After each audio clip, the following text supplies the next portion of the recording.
She wrote tiny messages at the bottom of her receipts, hoping one would be read. This is the story of Ilara, a girl who worked at a dusty, forgotten bookstore called The Last Page.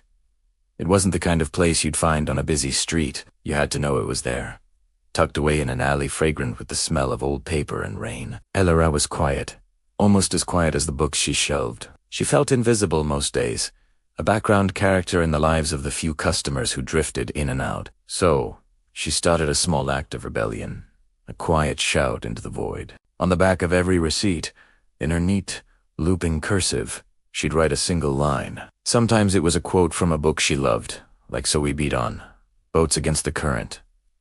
Other times, it was a simple, hopeful phrase.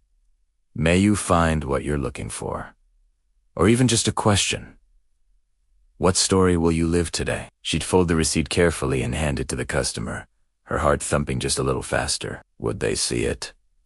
Would it mean anything to them? Most of the time, they'd just stuff it into a pocket or a purse, and the moment would pass, her tiny message unread, lost to the world.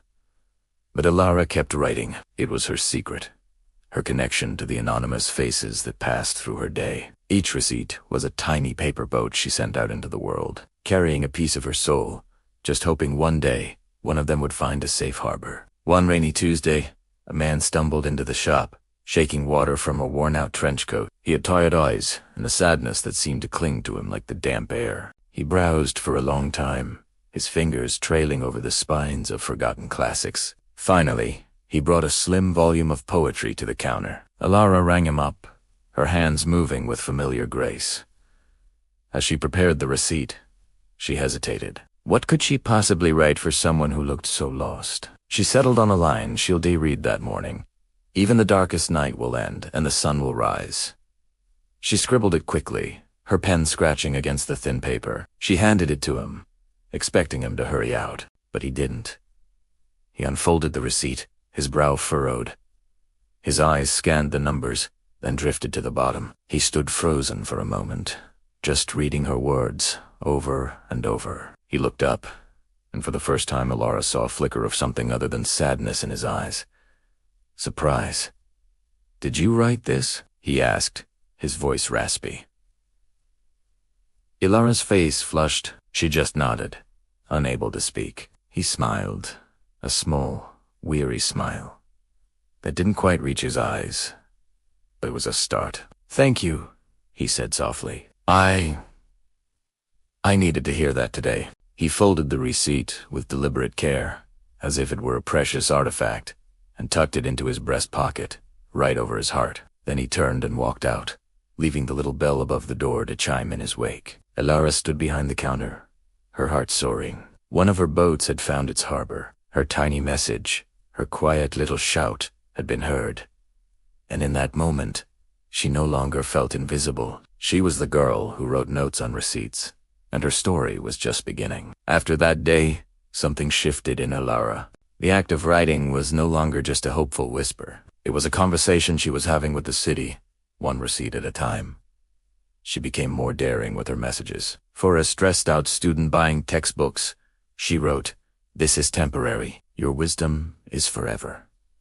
For a young mother with a fussy baby, juggling a stack of picture books, she wrote, "You are a superhero in disguise."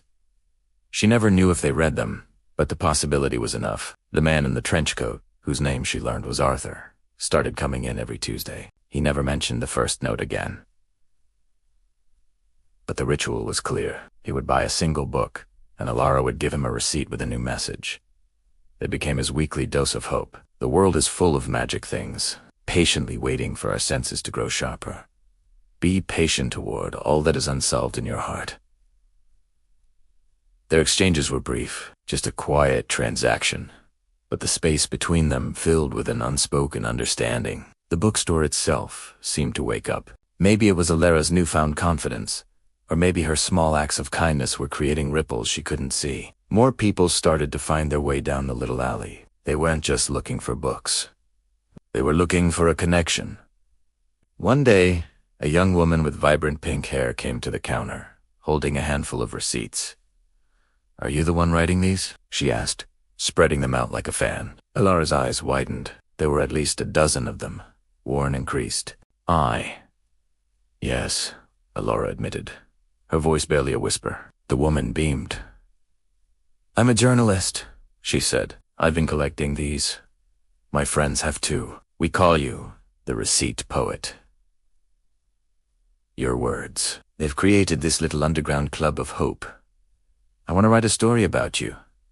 Alora was stunned. Her secret messages, her tiny paper boats, had formed a fleet. They had been found, collected, and treasured. The story was published in a local online magazine. It was a beautiful piece, capturing the quiet magic of the last page and the anonymous kindness of its keeper. The article went viral overnight. Suddenly, the dusty little bookstore was the most talked about place in the city. A line formed down the alley. People came from all over, not just to buy books, but in hopes of getting one of Alara's receipts. They didn't just want a book, they wanted a piece of that hope she was handing out.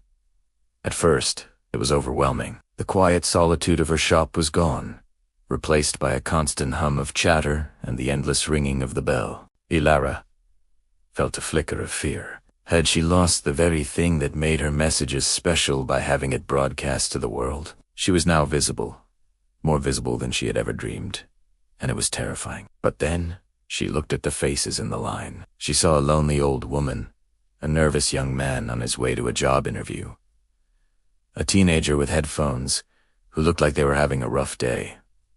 They weren't just a crowd. They were individuals, each with a story, each looking for a sign, just like Arthur. She took a deep breath. Her mission hadn't changed.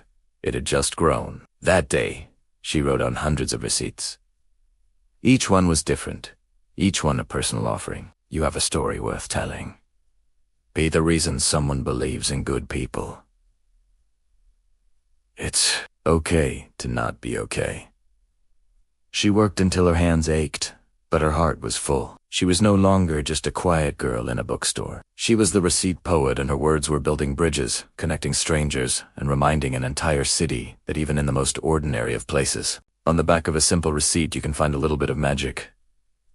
Years passed. The last page thrived, becoming a landmark, a sanctuary. Alara hired staff to help with the crowds, but she never stopped writing her notes. It was the soul of the store. Arthur, the man in the trench coat, became a dear friend. He told her that first note had found him on the anniversary of his wife's passing, a day he was certain he couldn't get through.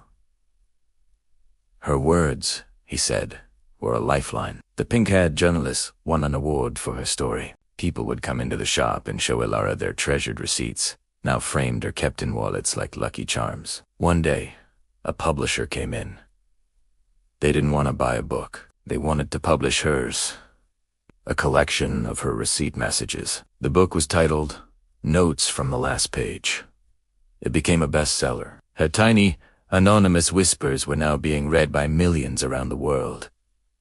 Alara's story is a powerful reminder. It shows us that you don't need a grand stage or a loud voice to make a difference. The smallest act of kindness, the quietest word of encouragement, can ripple outwards in ways we can never predict. A single sentence, written on a slip of paper, can change a life. We all have the power to be a receipt poet in our own way. In our daily interactions, with a kind word to a cashier, a supportive text to a friend, or just a genuine smile to a stranger, we can send our own little boats of hope out into the world. You never know whose shore they might land on, and you never know how desperately they might be needed. So look for the opportunities. Write your note. Share your light. Because in a world that can often feel disconnected, a little bit of human connection is the most valuable story of all. Thanks for watching. Don't forget to like and subscribe for more stories that inspire.